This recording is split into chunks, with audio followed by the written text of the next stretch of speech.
for them to suppress our votes. Why? Because we were so successful in voting by mail due to COVID. We really dedicated to that, and I gotta give a hand to you guys because you did that.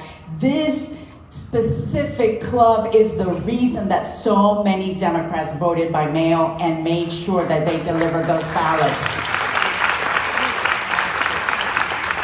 But I have lots of bills, including obviously having a holiday that we can have on Election Day, making sure that people can register all the way to Election Day, making sure that actually we make it easier and better for people to have access to their ballot instead of suppressing it. But I have been at the forefront fighting the voter fraud, the real voter fraud, because I will tell you, maybe you've heard that the Republicans have been knocking on elderly doors, specifically minorities, specifically Hispanics, and it's not just in Miami, but it started in Miami with my office getting phone calls. I made sure the media covered it, and lo and behold, more people came out of the woodwork where their voter registration was switched from Republican to Democrat.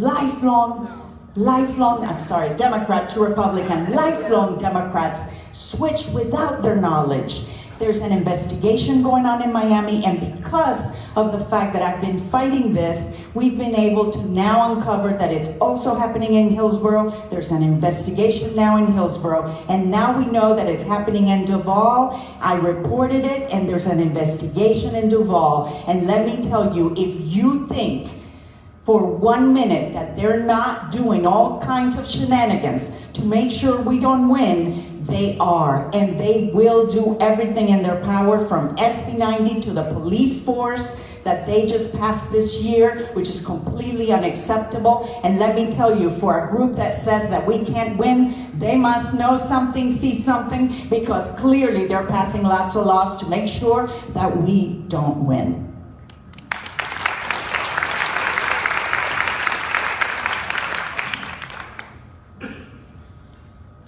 Look, we all know that our civil rights are being under attack every time the legislature is in session.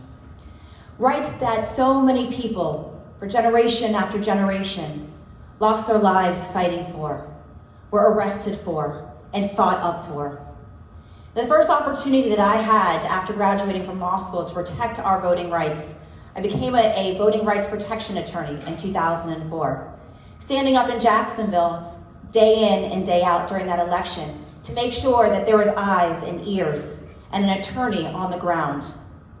And then now as commissioner, we all campaigned for Amendment 4. We all put our own time and energy to make sure that that constitutional amendment was passed. And let me tell you why that had to be passed. Because we had a clemency board that was deemed unconstitutional. That Rick Scott allowed individuals to sit on our waiting list to have a hearing before our clemency. Rick Scott, you're okay. And it was Rick who made it impossible for people to get their rights back. So we all came together as a state to make sure that that is in our Constitution. But unfortunately, the Republican legislature and this governor had a different view than the rest of the 70% of the people that voted for it. I called it a poll tax. The Speaker of the House refused to meet with me ever again because of that. This is who they are. And so when I was given an opportunity on our clemency board, I pushed and I pushed and I pushed. And so finally, the governor came forth with some additional changes to our clemency rules and our processes. But unfortunately, he added that extra step that if you have still court costs and fees and fines and restitution, you still do not get your rights back. Let me tell you, when I was a public defender, there was not one case that I pled out that at the end that I didn't say, Your Honor, can you please transfer all the court costs and fees to a civil judgment as my client is indigent, and I want to make sure that he gets his rights back when he's finished with his terms of his sentence. I have been in this fight for my entire legal career. And when they passed these atrocious pieces of legislation, I protested with the rest of the Democratic Party.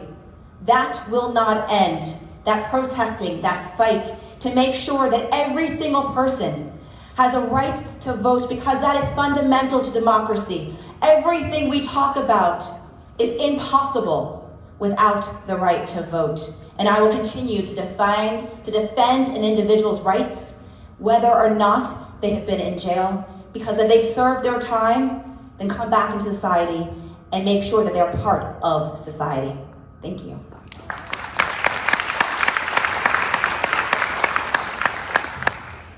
You know, when you talk about voting, it's hard for me to forget the words of John Lewis, who I had the honor and privilege to serve with in the United States Congress. Great civil rights leader from Georgia, God rest his soul. And I remember him telling anybody who would listen, and he would say to me, he goes, Charlie, you know, the right to vote is so precious, that it's practically sacred. His words. And so he sponsored the John Lewis Voting Rights Act. I was the original co-sponsor of that legislation. Also a co-sponsor of the Voting Act in the Congress. And we've been fighting for your right to vote in Washington. And I wanted to tell you a story about the first time I voted in a presidential election. I was a student at FSU. And I was at my fraternity house. This was 1976. I was at my fraternity house and lunchtime on election day. And sitting across from me was a friend of mine from St. Petersburg. His name is Tom. And I said, Tom, you know today's election day. Did you vote? Did you vote absentee? He said, no. I said, did you? And I said, no. I said, I have an idea. I said, why don't we get in a car, drive home to St. Petersburg, because he lived there too, vote, and then we'll come back. And that's exactly what I did. And I haven't missed a vote ever since, except for when my sister got sick and passed. But it's that important, and it is that precious. It really is. I mean, we live in a democracy. Some people in Tallahassee think we're in an autocracy now, but we're not. It is a democracy yet, and it's going to stay that way because of you and because of us.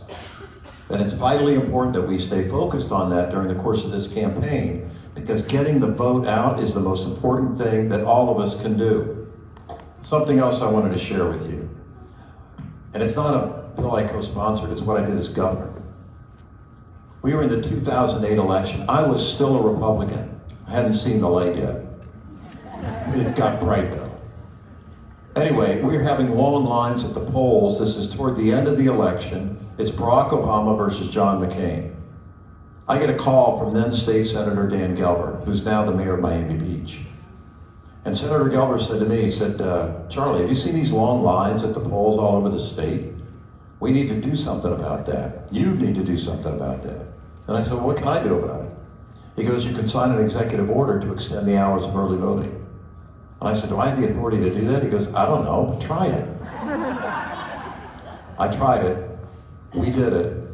And when I signed that executive order, later that same evening that he had called me, all 67 counties extended the hours of early voting, and Barack Obama won the election.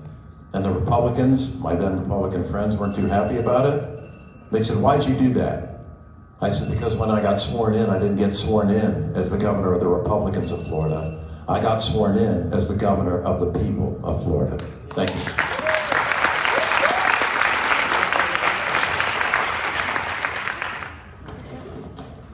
Question number 2.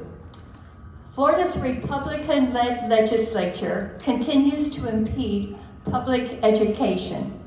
As governor, what will be your 2 top priorities to set public education on a positive path? 2 top priorities. And we'll start with, let me see here, Commissioner Freed.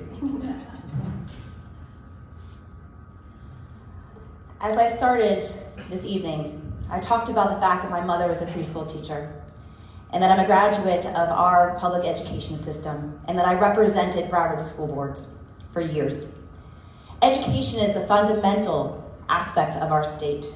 Without a properly educated electorate and constituents, who are we? We know that right now we are funding our teachers 49th in the nation. What does that tell our teachers? who are literally teaching the future generation of our state. So first and foremost, we need to increase our teacher salaries.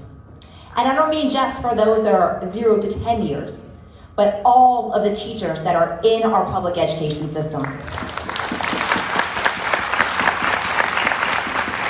We have created a war zone for our teachers, asking them to be parents, asking them to teach, asking them now to be counselors and mental health counselors and bring guns to school and now potentially get sued because of what they say or what they don't say in the classroom. We need to make sure that we are giving respect to our teachers and making sure they understand that they are essential. The second thing is that we need to increase our per pupil funding. That we've had since 2006, it was $6,400 per pupil. It is now $6,900. With inflation, that should be over $10,000 per pupil. So my promise to the people of our state and to the future is that under the 4 years of my administration, we will be doubling the amount of per pupil funding for our state because our children and the future of our state deserves that. And lastly, we need a board of education and a commissioner of education that are actually from education.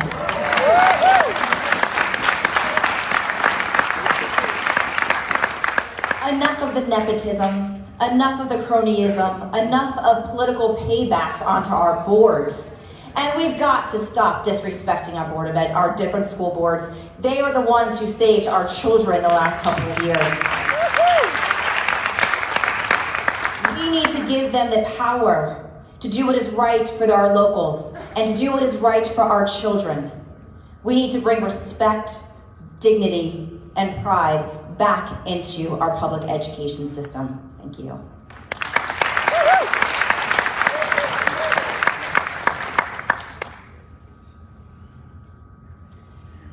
Well, I can tell you this is something I'm very passionate about. I wouldn't be where I am today if it weren't for education, and specifically public education. And as the only candidate who is actually a parent with a kid in public school, I can tell you this is very personal to me. My daughter the other day asked me, she said, "Mom, the teacher the other day said that they're having all kinds of issues with the math books because now there's only one to pick from, and they had already ordered them," and she went into this whole story. And I have to tell you, we have a lot of work to do to fix a lot of the messes that have been created by this governor.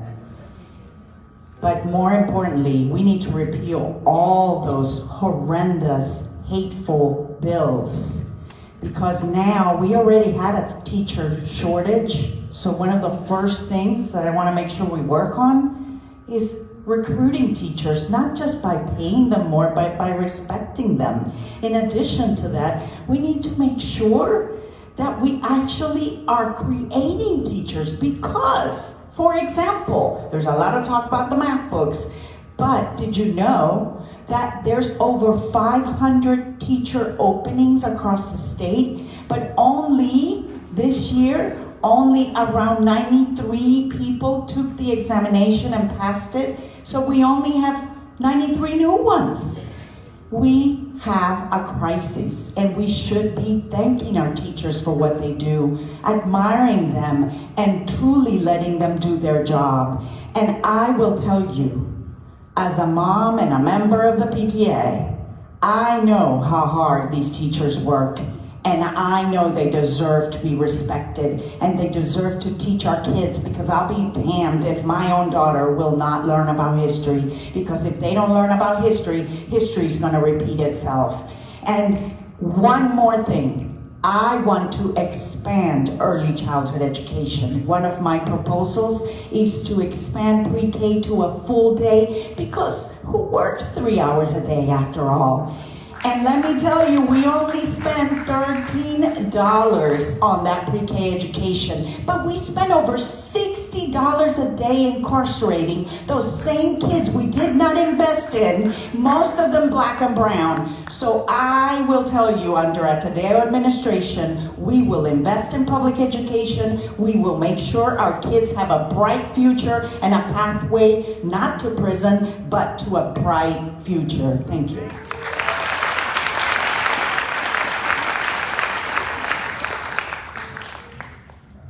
Well, I had the privilege of serving as the Commissioner of Education, the last elected Commissioner of Education. And one of the reasons this race is so important is that that position is appointed now by the governor of the state. And so one of us has to win. You know, I mean, the last one he appointed was bad, the one he just appointed is bad, and we have to get it right. And that begins with electing a Democrat governor. So I think I told you in my opening that two of my three sisters were public school teachers. I don't think I mentioned to you that my father, while a family doctor for 55 years in St. Pete, also was on the school board. And I'm a public school kid myself. So education, public education, is in my DNA. I can't help it. And I really think it all begins with respect in terms of what we do to make public education better in Florida. We need to respect our school teachers. And how do you show some respect? Well, one very important way is compensation. You know, this governor bragged a year ago about how he gave $1,000 bonuses, Nancy, to, teachers. Well, it's nice to get a tip. I waited tables when I was in law school, and I was appreciative of the tips that you get after that. But if you really respect a profession, and teaching, my friends, we all know, is indeed a profession, give them a raise. Show that you really do care about them. You know, we had the largest budget in state history this year, almost $110 billion, and we're the third largest state in the country. And yet, as Nikkie shared, we're 49th in what we pay our teachers. That's outrageous. Their priorities are all messed up. We need to be focused on education because I fundamentally believe it's the equal opportunity.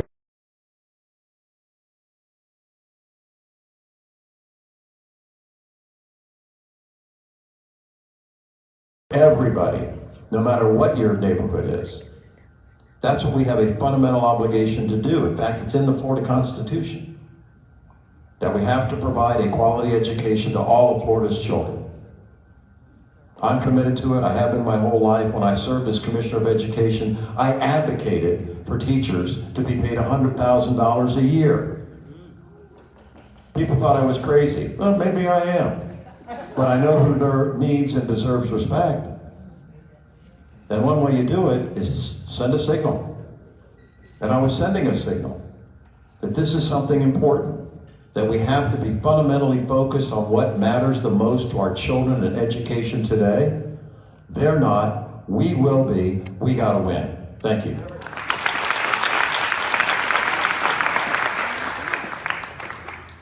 The next question, Senator Tadeo, you'll start, and then Congressman Crist, and then Commissioner Freed. Florida's environment has been ignored for decades. What will be your top 3 environmental initiatives as governor? Senator. Okay. All right. Congressman.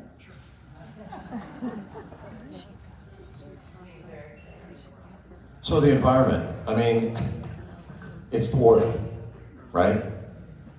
Our environment and our economy are inextricably linked in this state. People come to Florida, a lot of them to this part of the state. They like to go to Disney, they like to go to Universal, they like to visit Florida because she's beautiful. Absolutely stunning. Our beaches, our forests, our rivers, our streams, our springs, the Gulf of Mexico, the Atlantic Ocean, the Florida Keys. It's incredible. We got to take care of it. We have a God-given duty to be good stewards of the land and the water. One thing I would like to do is make sure that we protect the Everglades. There's no place else like it on the planet. It is the only place on earth where alligators and crocodiles coexist. It's true. Check it out. I mean, it's an amazing place. It truly is. And so we have to make sure that we restore the Everglades.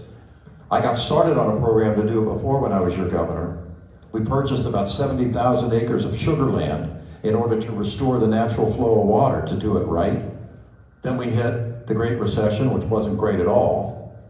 And so we had to stop at 70,000 acres. But I wanted to do about 150,000.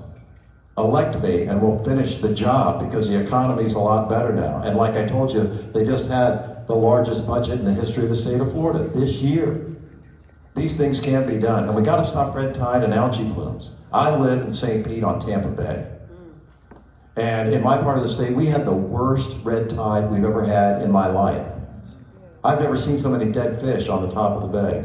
And I participated in a protest last summer calling on Governor DeSantis to declare a state of emergency to help us clean it up. Guess what? He wouldn't do it. He doesn't care. I care. I love Florida. I love it with all my heart. And I love my fellow Floridians. And I have faith and trust and belief in each and every one of you. And I know that if we get about the business of being united in this election, of going against this guy with everything we've got, with you all making phone calls, talking to your neighbors, putting our bumper stickers on your car, whatever it is, we're going to protect Florida's environment. We're going to make sure that we keep her beautiful. We're going to address climate change. We're going to do what's right for the future of our nation. Thank you.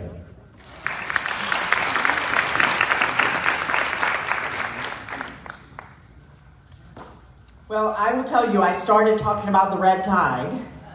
So I am actually very concerned about the fact that we don't think long-term and don't plan in this state.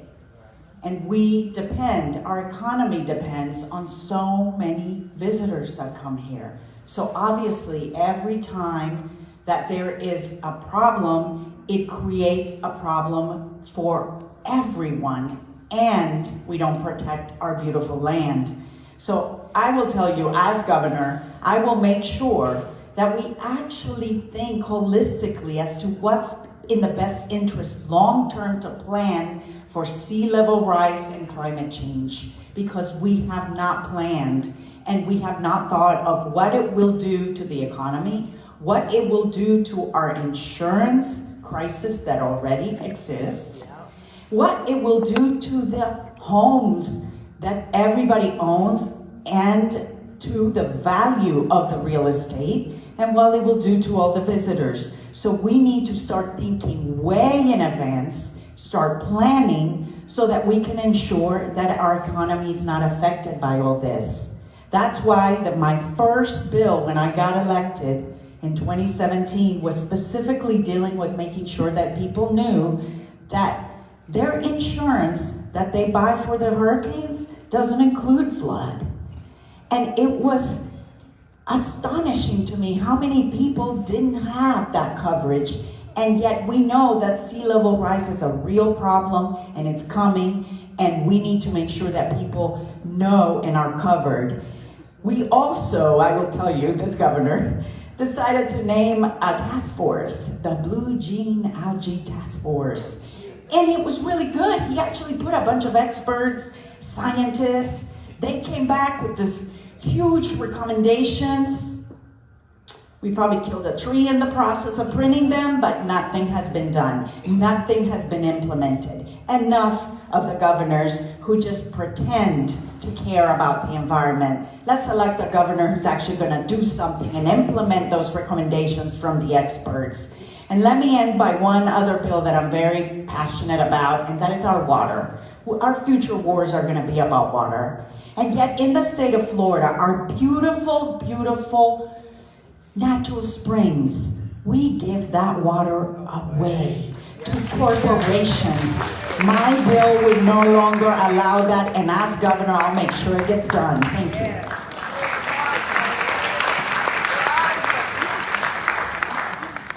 We all know how important our environment is. You've heard it, you live it.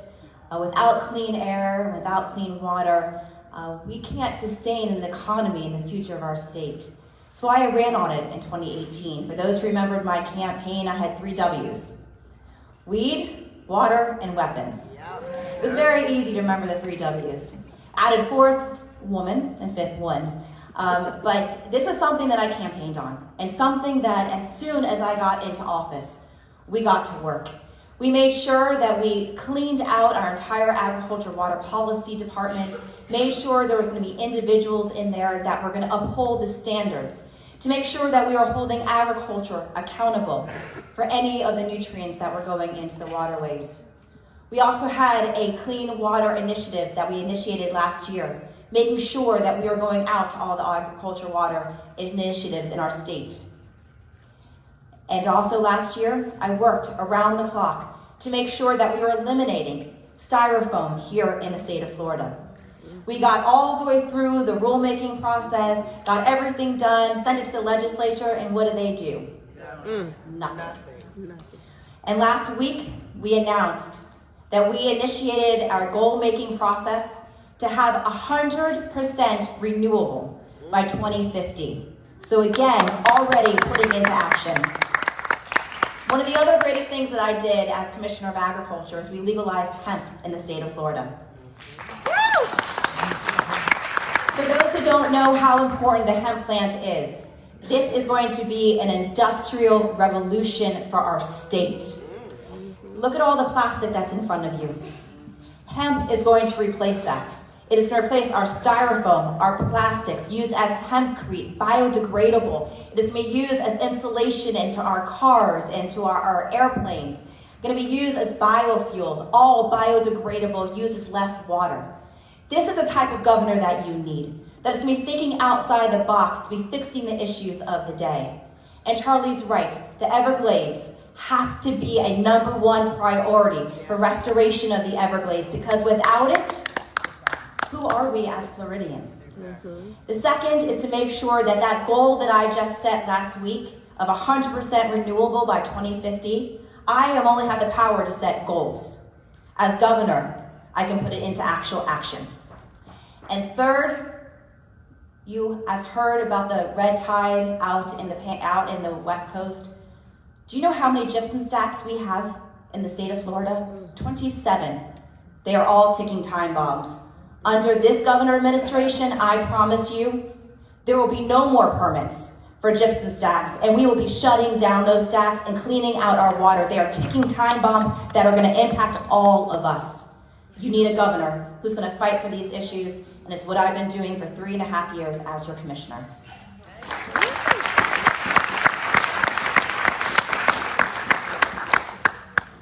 Now to criminal justice, or injustice.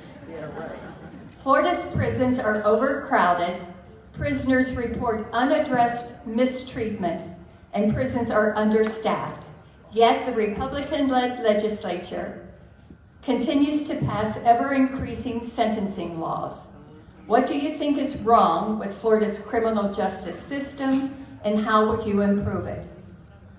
Senator, Commissioner, Congressman.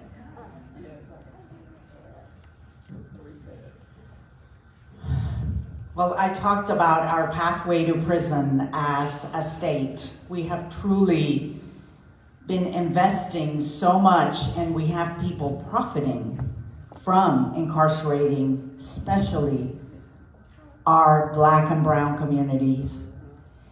And it really is a huge problem.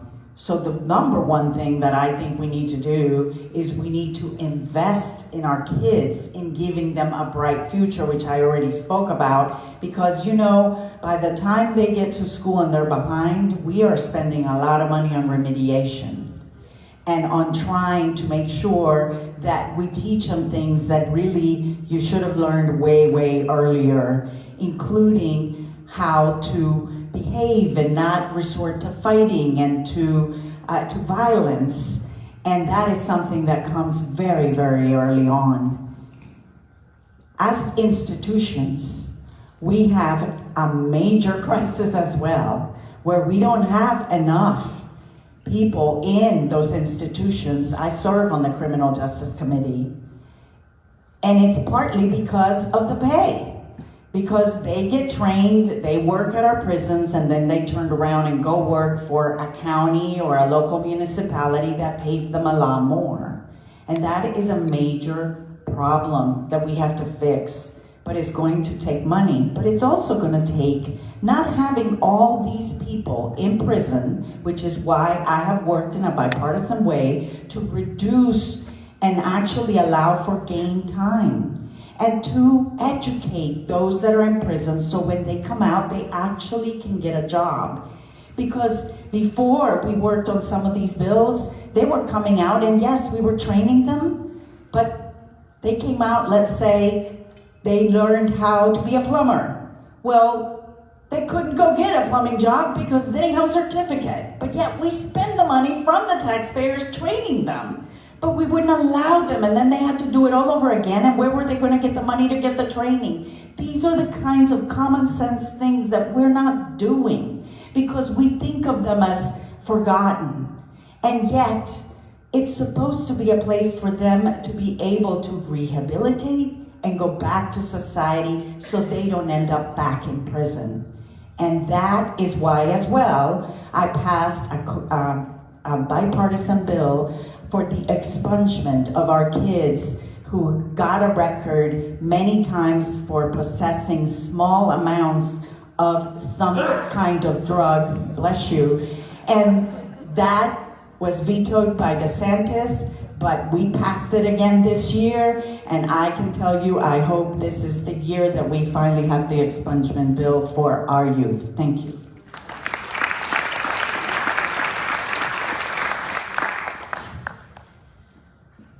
I promised when I became a public defender that this was going to be one of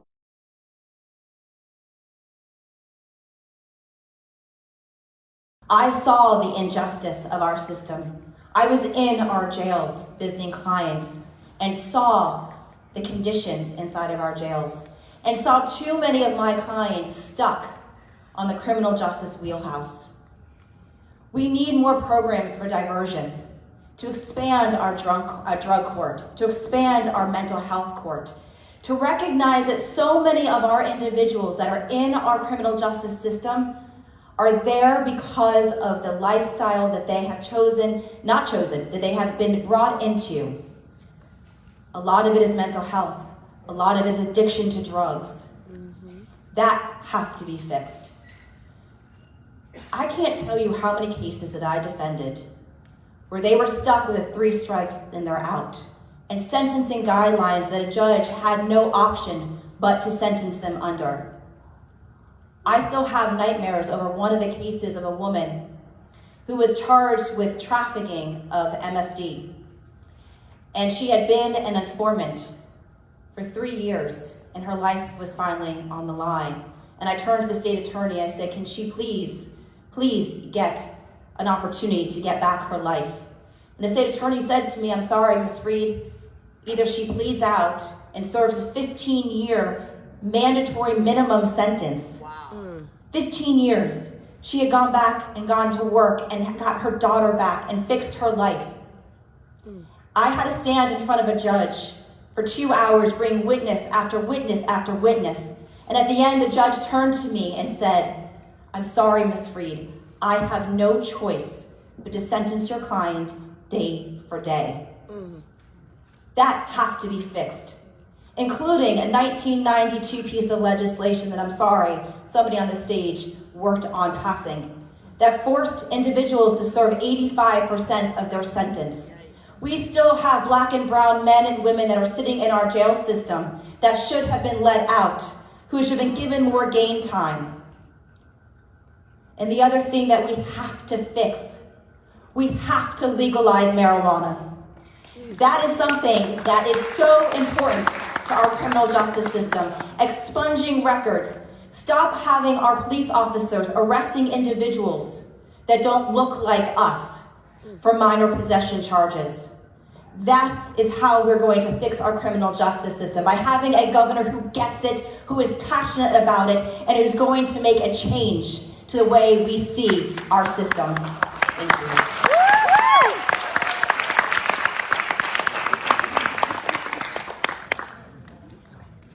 I think we need to legalize marijuana recreationally too. And I think it's very important for several reasons. Number one, what made me really start thinking about it lately was the passing of my older sister. She died from a brain tumor, Margaret. And I saw the last days of her life and the suffering that she went through. And you know, so many people that deal with pain in our society today take opioids and other very dangerous drugs, and they should have an alternative. Number two, we could then regulate it. And number three, we could tax it. And it is a multi-billion-dollar industry. And we could use those funds to make sure that we properly fund education. And that we properly fund law enforcement and police and make sure they're trained properly so that things that happen, like in Minneapolis with George Floyd, don't happen here in Florida. So I also believe that we have to make sure in our criminal justice system, we do what I did when I was your governor before. Fight for and get automatic restoration of rights of former felons or returning citizens. I committed to that when I was running for governor and won, as a Republican, mind you, because I have a heart and because I believe in forgiveness. Who doesn't believe in forgiveness, or who doesn't believe in people getting a second chance in life? Yeah, correct. So when I got elected, I had committed to doing it before I got elected. I was asked about it by an Associated Press reporter in Jacksonville 1 week before the election. Charlie, if you win next week, will you commit to fighting for automatic restoration of rights of former felons, returning citizens? And I said yes. And we got it done with the great help of Alex Sink, who was our CFO at the time, recently endorsed me in this campaign. By the way, along with Nancy Pelosi, the speaker, what an amazing woman. I'm so proud of that endorsement, I can't tell you. And because we got that done in the Clemency Board, we were able to get 155,000 Floridians their rights restored, to vote, of course, but also to be able to get a license, be gainfully employed. And let me go back to the marijuana issue. Part of my proposal is to get the prior convictions expunged. We have to do what's right for people. And most of the people who are convicted are black or brown, dealing with former marijuana convictions. We can right this wrong, but we gotta win. Thank you.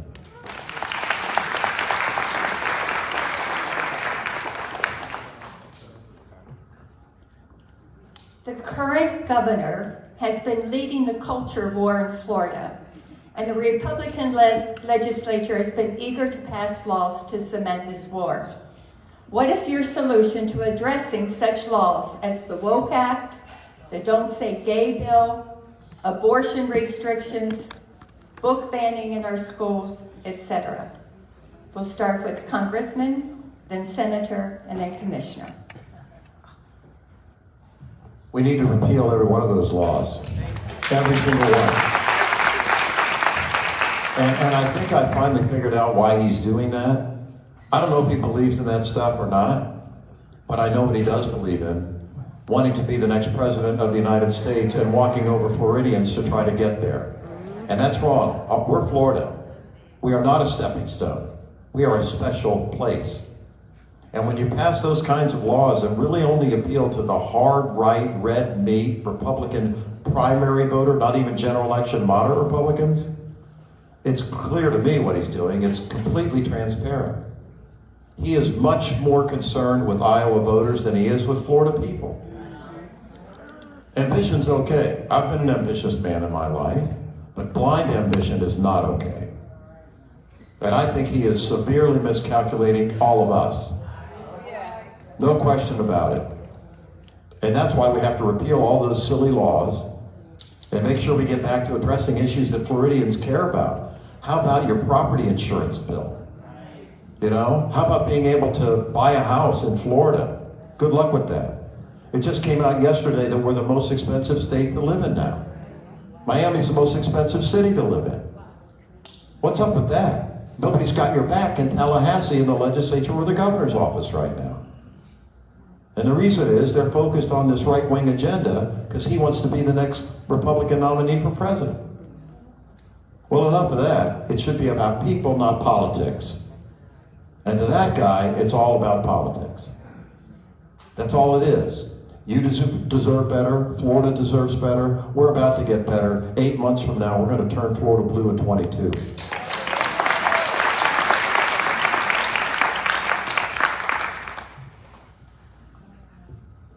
Parental rights.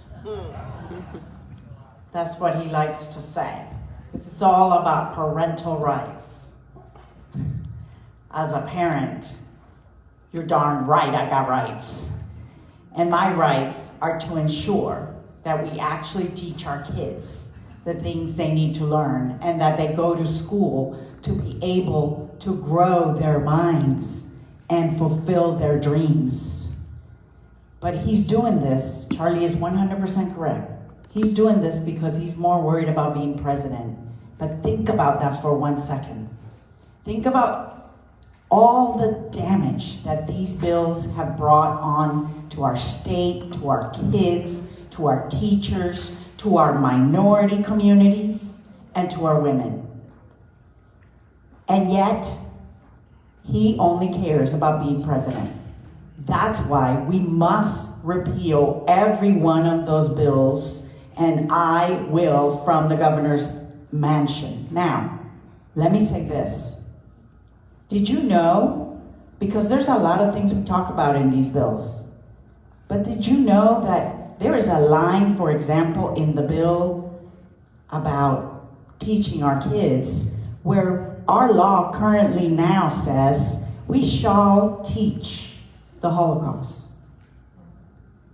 The next line says we may teach African American history. If he's doing this now as governor of Florida, think about what he's going to do as president of the United States. If he's drawing maps that are completely illegal, where the legislature totally gives away the fact that we're supposed to be a constitutional body, that we swear that we're going to uphold the Constitution of the United States and of the state of Florida. And yet, we are turning around and letting him draw whatever maps he wants where he deletes black and brown communities, all because of power. That is dangerous. And what he just did to Disney, that's what Maduro does in Venezuela. I'm ready for this fight. I'm ready to talk about parental rights and to talk about freedom, real freedom to think, to learn, to grow, and to be a true American. Thank you.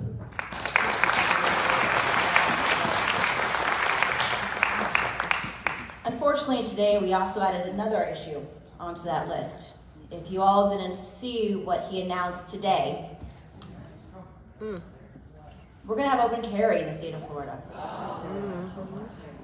If that doesn't scare us and make us more determined than ever to make sure that he is a one-term governor, I don't know what else does. You know, I was the first person in 2020 that actually called him a dictator. Everybody thought I was crazy. They're like, did you just call the governor of the state of Florida a dictator? I said, damn right I did. And I have been proven right every single day since. And I do love hearing the governor talk about freedom. The free state of Florida. The free this, the free that.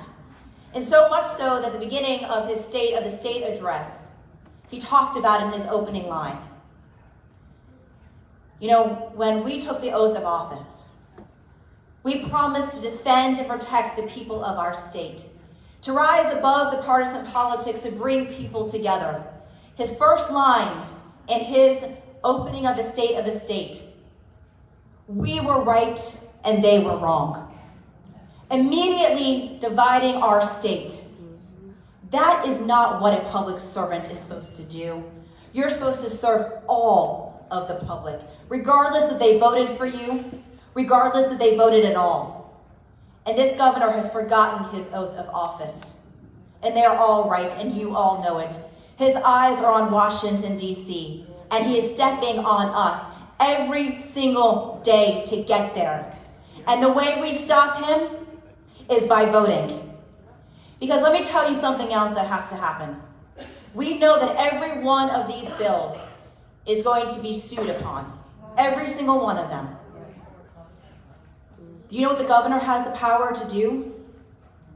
When we win in the lower courts, which I know that we will, the governor has the power to make sure that we don't appeal and keep using taxpayers' dollars to defend unconstitutional laws. It's what I did as Commissioner of Agriculture. I came in day one into my administration, and I sat down with my general counsel, and I asked him all about the cases. And there was one case that was a preemption bill on gun rights and gun laws for our local ordinances. I wanted to be on the side of the plaintiffs, our local governments. And when we won in the lower courts, I called the Attorney General and the Governor and said, I do not want to be part of this appeal. I am with the people and I'm with our local governments. And that is how we're going to partly repeal these cases and repeal these laws, is when you have a governor who is willing to stand up for the people. Thank you.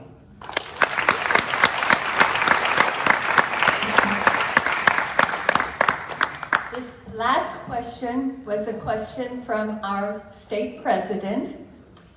The question is, and we'll start with you, Commissioner Freed, then Congressman, and then Senator. The ERA, yes or no, and why? This is an easy one.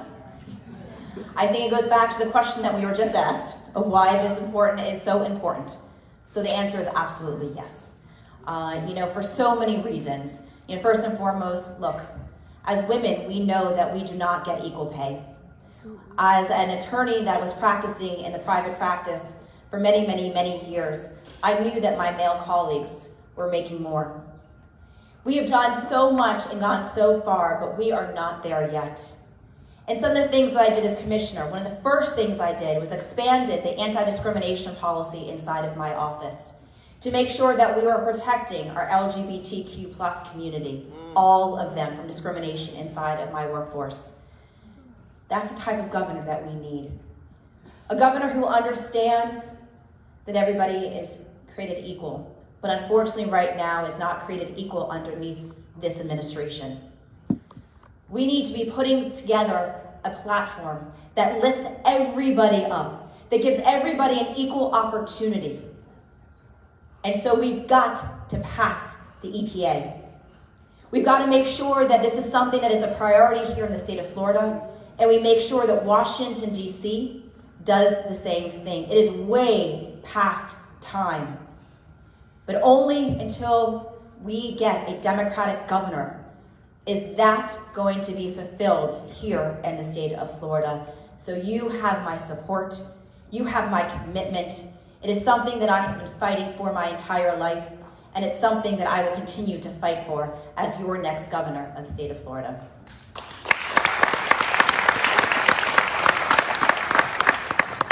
Absolutely 100% behind the ERA. Already have voted in the United States Congress to support it, and we'll keep doing it because it's the right thing to do. Nikkie's right. I mean, we're all children of God. I told you, I was raised with 3 sisters. I'm an only son. I got it early. Nobody had to sell me on this. I know how important it is, and it's about respect. It's a civil right. Women are underpaid in our society. What's up with that? It's ridiculous. It's absurd. It should not be tolerated in the United States of America or anywhere else in the world. Everybody deserves respect. That's how Mom and Dad raised me and my 3 sisters. That you are decent to other people, that you respect them, that you honor their thoughts, that you are a respectful human being. I believe in something called the golden rule. Do unto others as you would have done unto you, In fact, I wear these yellow wristbands every day that simply says, make sure you practice the golden rule every day. It's not complicated. If we all did that, if our society would do that and start with that, a lot of these silly arguments that we have would go away. The pettiness in politics would assuage itself. We would have a better society and a better country. Our country's called the United States. Remember when Barack Obama famously said at a convention, we're not the red states of America, we're not the blue states of America, we are the United States of America. That's where we got to get back to. This race is about a whole lot of things. And at its core, it's about decency and respect. And it starts with women.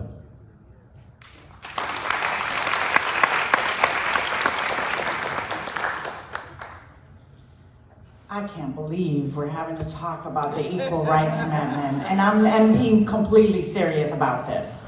This is outrageous that in this day and age, we still don't have it. And that we are actually fighting the wars that many of you fought, and that I know that, I remember going to Tallahassee as a young League of Women Voters board member, fighting for the ERA, let's get it ratified. Unbelievable, but instead we're going backwards on women's rights. And it's the pay, and by the way, black and brown women make even less than a man for the same job. But we're talking also about just the laws that they're passing right now with our decisions that should be so personal and so much about us planning when we're going to have our kids. I have to tell you what we just saw, that now they're copying what Florida did, but even worse, completely outlawing a woman's right to choose in some states is absolutely scary. So it proves even further how necessary it is for us to have an actual amendment for equal rights. And there are many people, you'd be surprised, that have no idea that we don't have that we don't have equal rights. Unbelievable that so many people don't know, but I can tell you, my daughter, a teenager, she knows. And boy, these kids are growing up, finding out how hard it is that they are now having to fight for their things that her grandmother fought for. For Thanksgiving, she bought her grandmother a sticker for the refrigerator that said, can't believe that you're having to do this again, a bad word. But it's the truth.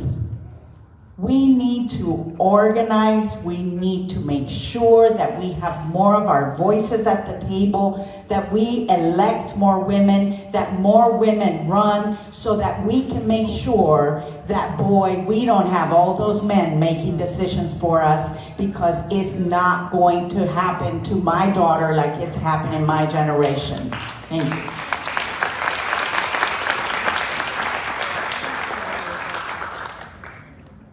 It's been a long day. It's been a wonderful forum. Would you agree?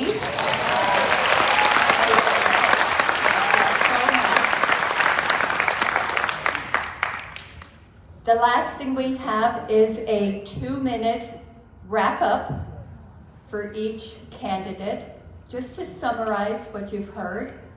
And we will go in the order of Senator, Congressman, and Commissioner. 2 minutes, 3 minutes, 3-minute wrap-up.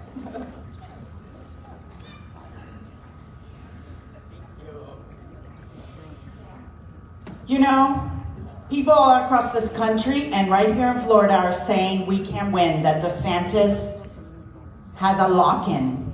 They are wrong. And let me tell you why.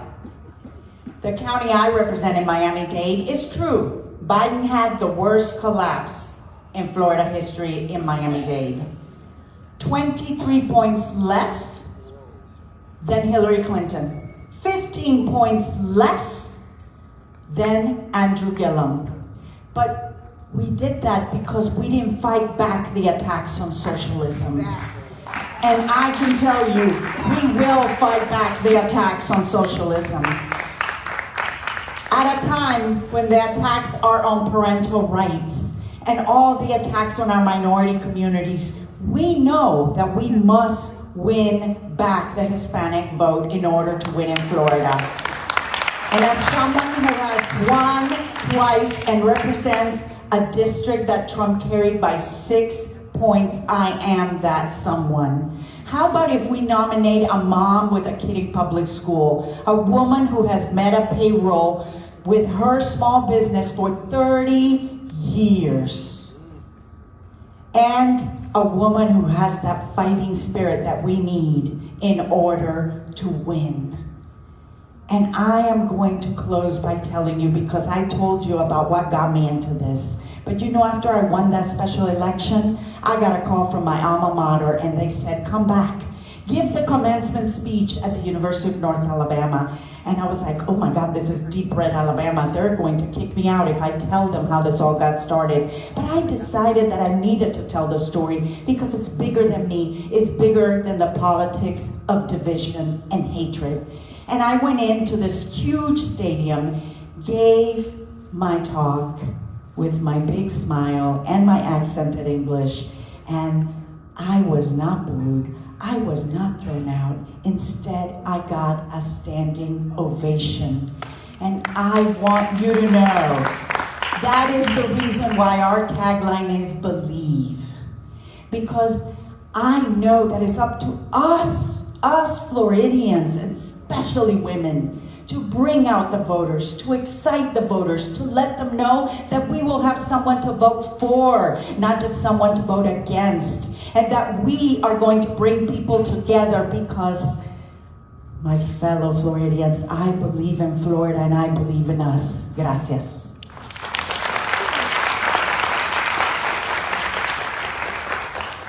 Well, first, thanks for the opportunity.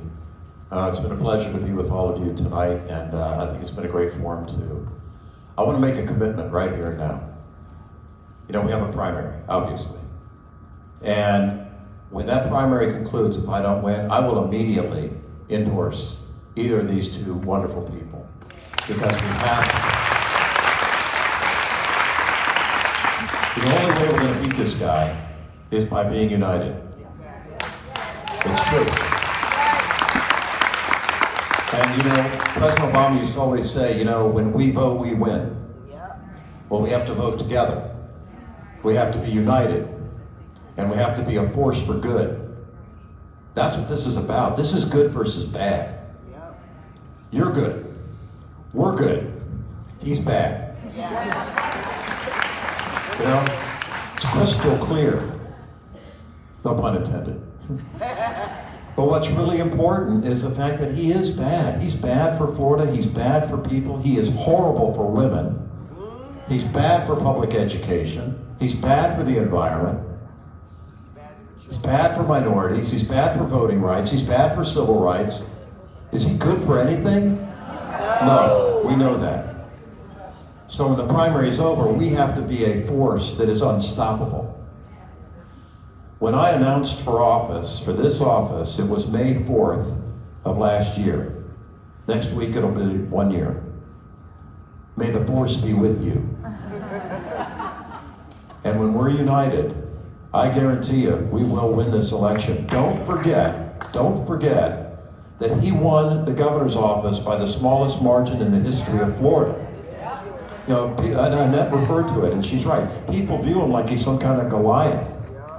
Well, one of us is going to be David.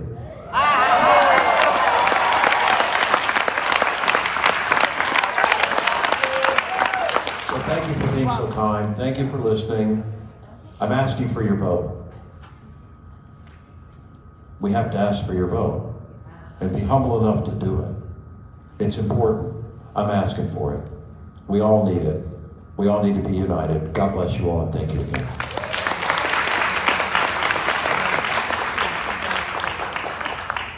Yes. Yes, thank you for this amazing forum tonight. I know it's late. You all have been here all day. And thank you to Annette and to Charlie.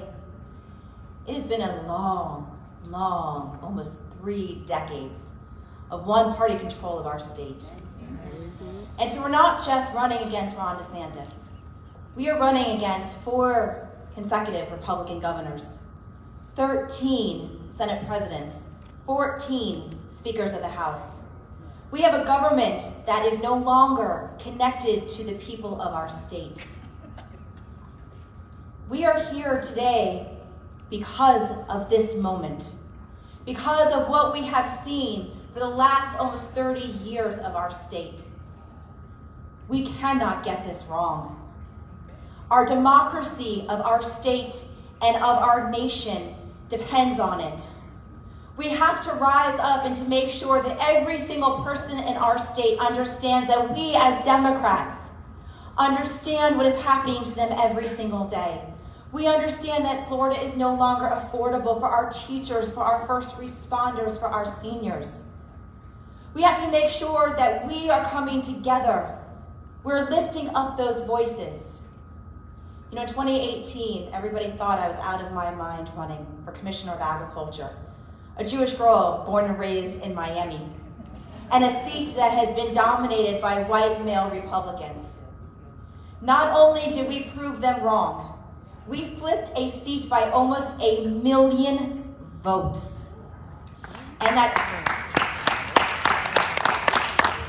during that recount that I was a part of, and so were all of you, as you all went out to supervise elections offices, you all went out to cure ballots, and I can't tell you how many times during those 2 weeks I kept hearing, do you know how many ballots we just saw that was Scott DeSantis freed?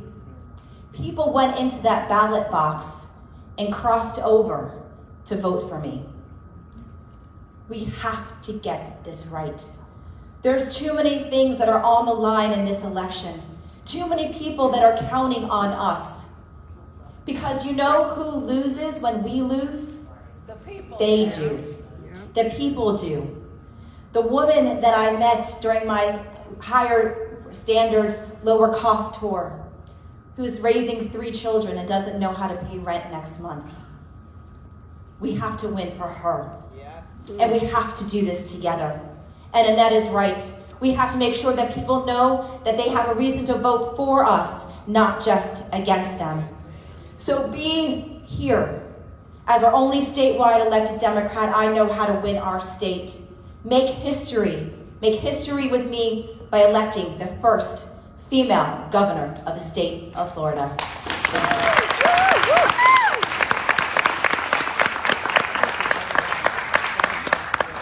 Members, please show how much you appreciate these candidates this evening.